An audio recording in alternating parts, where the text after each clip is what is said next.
Mom walked into my baby shower and said coldly, "You think you can give birth before your sister? Never. The only real grandchild is hers." Hen, she lifted her foot toward my stomach. I curled up in pain as my sister sipped her wine and smirked. No one needs an unwanted child in this family, right? Then, a low voice came from behind. Their faces turned pale. This moment should have been the happiest of my life. I'm a marketing director at a prestigious advertising agency, living in a penthouse on the Upper East Side overlooking Manhattan. I'm in my second year of marriage to James, an executive at an IT startup, and now I'm carrying our much-anticipated first child. I'm 7 months pregnant, and my doctor has given me a clean bill of health. Last weekend, James and I went to the baby department at Bergdorf Goodman and bought a tiny Chanel cardigan. "Emily, our baby will grow up to be as gentle and beautiful as you are," he said. His words brought tears to my eyes. My mornings start with brunch at Sarah Beth's, followed by afternoon walks in Central Park. Life in this city feels like a scene from a movie. Especially lately, with my morning sickness subsiding, I've been enjoying peaceful days. But there's one shadow looming over this happiness. It's my mother, Diana Spencer. Mother lives a glamorous life in New York's high society, as the wife of real estate tycoon Charles Spencer. Summers in the Hamptons, winters in Aspen. She never misses a charity event, and her refined beauty still makes waves in social circles. With a vintage Hermes scarf around her neck, arriving in a Bentley, she's the very picture of a social queen. My sister Karen is a successful model, now engaged to a famous actor. To Mother, Karen is the perfect daughter. She's the center of attention, radiating the kind of brilliance worthy of the Spencer name. Photos of her vacationing on private yachts grace weekly magazines, and her social media following grows by the day. 20 years ago, my parents divorced. Since then, I've had no contact with Father. Mother kept saying, "Forget about that man," and blocked all letters and messages from him. Christmas cards, birthday cards, all probably disposed of without ever being opened. Everything changed with my pregnancy. Mother and Karen's attitude suddenly turned cold. When Karen's fiancé suddenly expressed his desire for children, Mother declared, "Karen's child will be my true grandchild." She announced this in the reception room adorned with family portraits, while fidgeting with an heirloom ring. When I met Mother on Madison Avenue, she grimaced at the sight of my belly.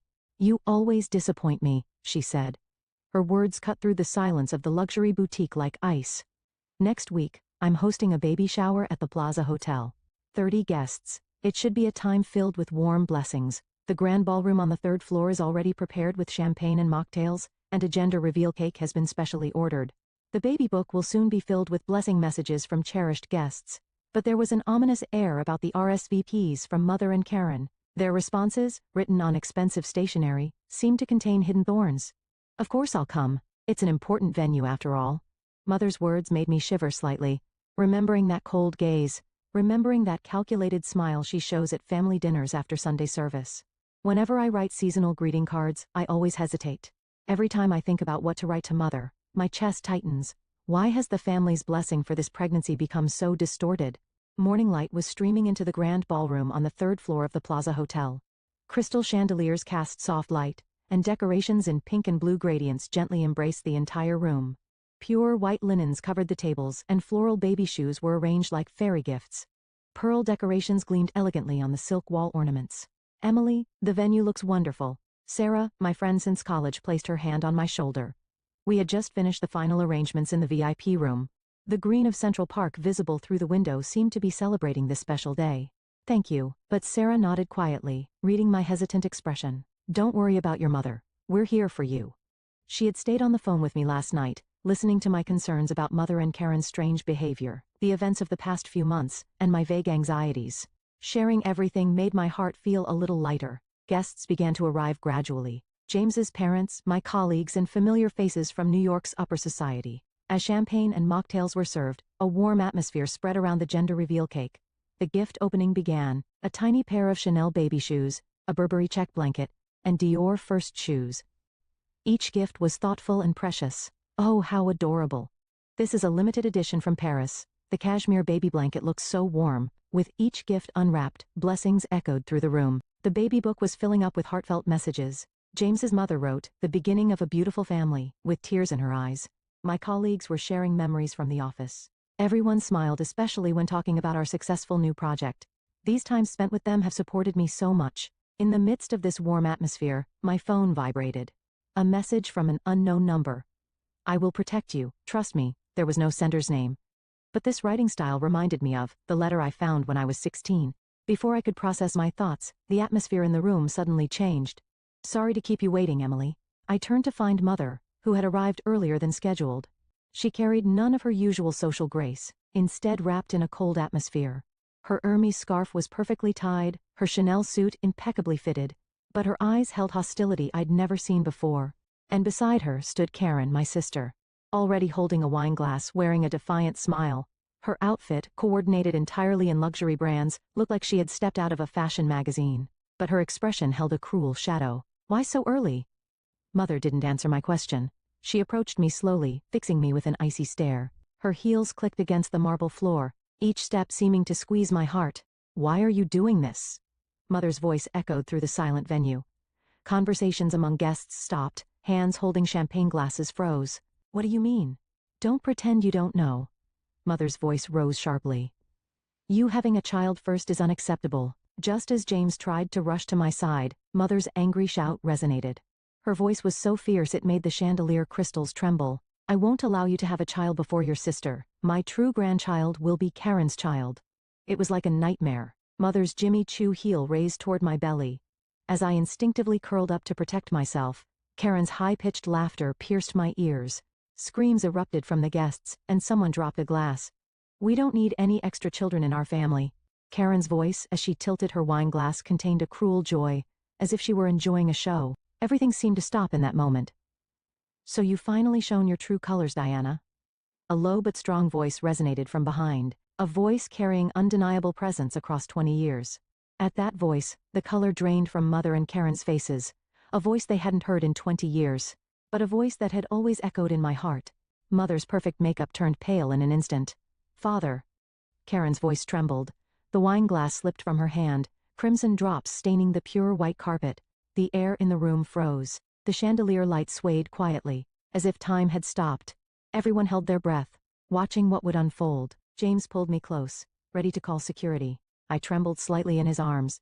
The invited guests watched in stunned silence. Even the social elite were speechless at this unexpected development. Among all this, only Father's footsteps echoed clearly. The moment Mother saw Father, her tense expression crumbled like cracked porcelain.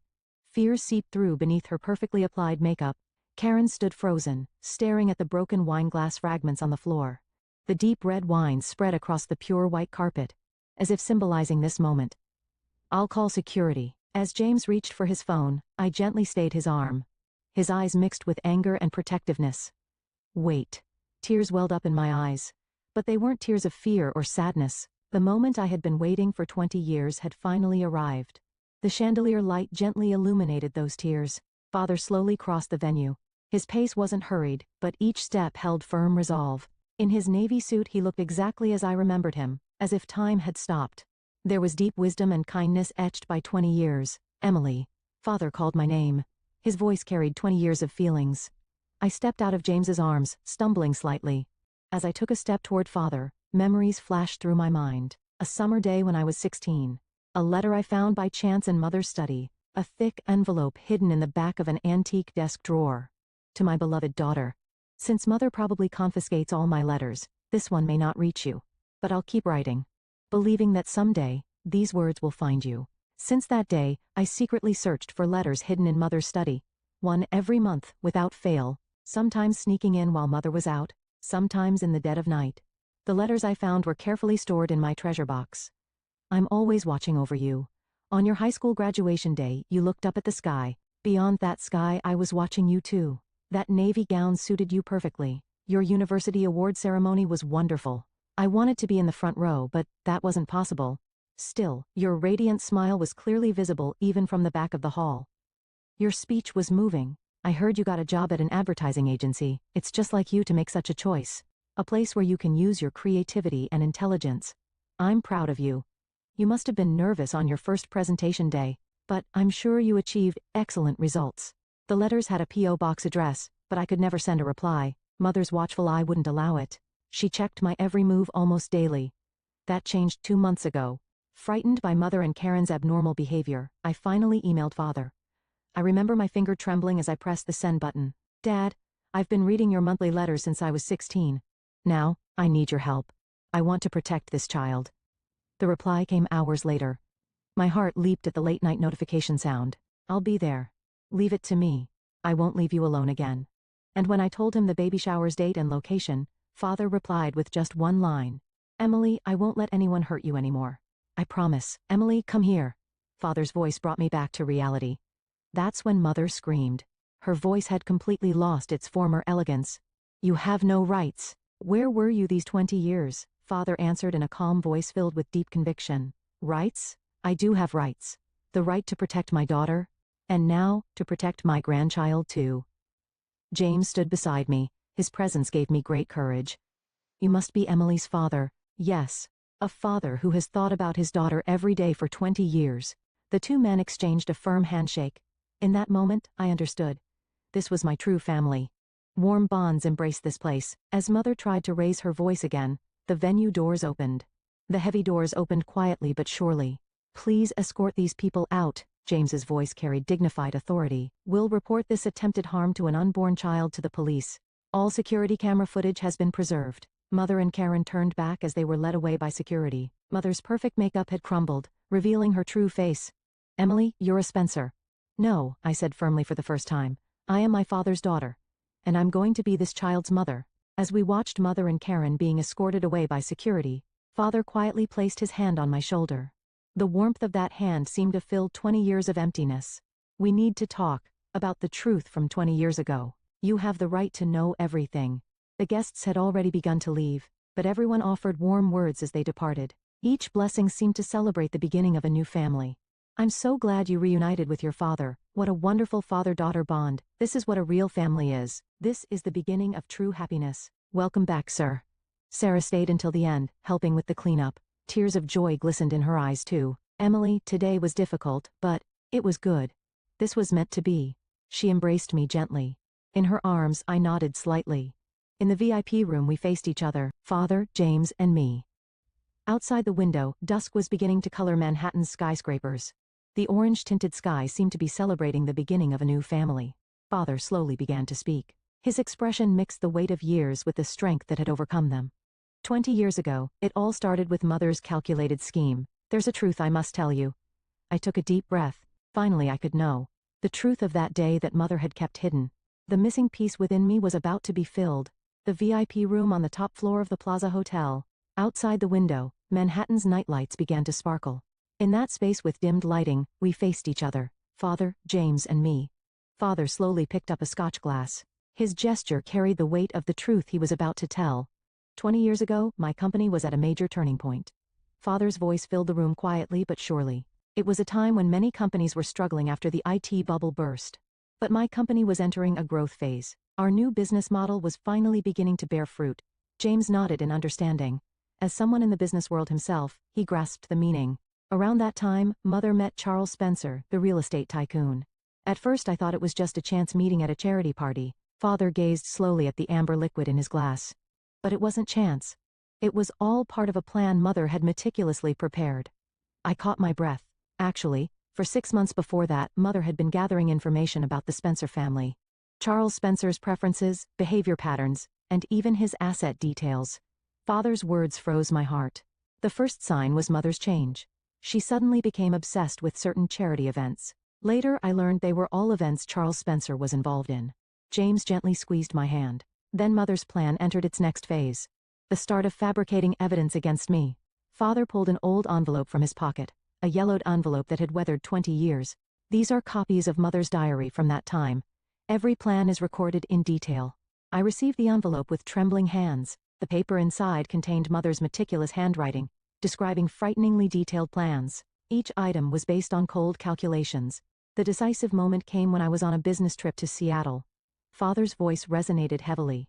Mother used that opportunity. Fabricated photos suggesting a relationship with a young secretary.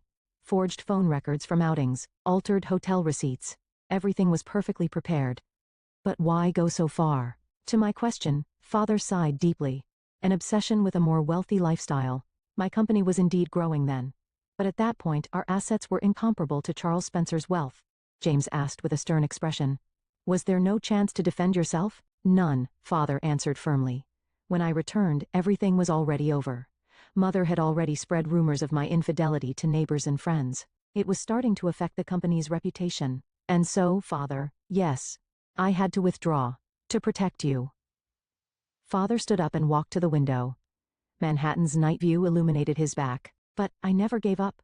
I kept writing monthly letters, believing that someday the truth would come to light. Why did Mother keep hiding my letters? To protect her new life. Her marriage to Charles Spencer. Her position in society. She feared losing everything. I was shocked by facts I hadn't noticed until now. Did Karen know? Father slowly shook his head. No. But she was raised in Mother's twisted love. Always given special treatment, spoiled. That led to her behavior today. James spoke in a resolute voice. I've already reported this to the police. Attempted harm to an unborn child. The Placid security cameras recorded everything. Father nodded. Yes. And this will be the final judgment. He pulled another envelope from his pocket. This is evidence of Mother's relationship with Charles Spencer. Everything from 20 years ago, including records of illegal fund transfers. Just then, my phone rang with a local news alert. Real estate tycoon Charles Spencer to hold emergency press conference following wife's misconduct revelations. Father continued quietly. Charles Spencer has already received all the evidence. The threat to you was the final trigger. Outside the window, an ambulance siren wailed. The city's bustle seemed to herald a new beginning. A full moon hung in the night sky. Emily, Father called my name gently. It's all right now. Let's walk together as a real family from now on. I looked at James and Father. There was genuine love there. 1 year later, on a Sunday. Morning sunlight streamed into our home on the Upper East Side. Through the large living room windows, we had a perfect view of Central Park in spring. The fresh green trees sparkled in the gentle light. Grace is smiling. I gazed at my 6-month-old daughter in my arms. Pure joy filled her eyes. Her tiny hand touched my cheek. Is Sunday brunch ready? Father peeked his head out from the kitchen. In his apron, he was in the middle of making French toast. Sweet aromas wafted through the room. Almost, James answered while brewing coffee. In this past year, we've become a real family. Every Sunday morning, we enjoy brunch together. Sometimes we go to Sarah Beth's, but lately we've been eating at home more often. Everyone looks forward to Father's home cooking. Emily, did you see the newspaper? Father spread the newspaper on the table. There were photos of my former mother and sister. Former society queen now living in an apartment in small town. The article detailed Mother's current situation. After her divorce from Charles Spencer was finalized and she lost all assets, her life changed dramatically. Days spent in a modest apartment, far from her former mansion. Karen's living with her too.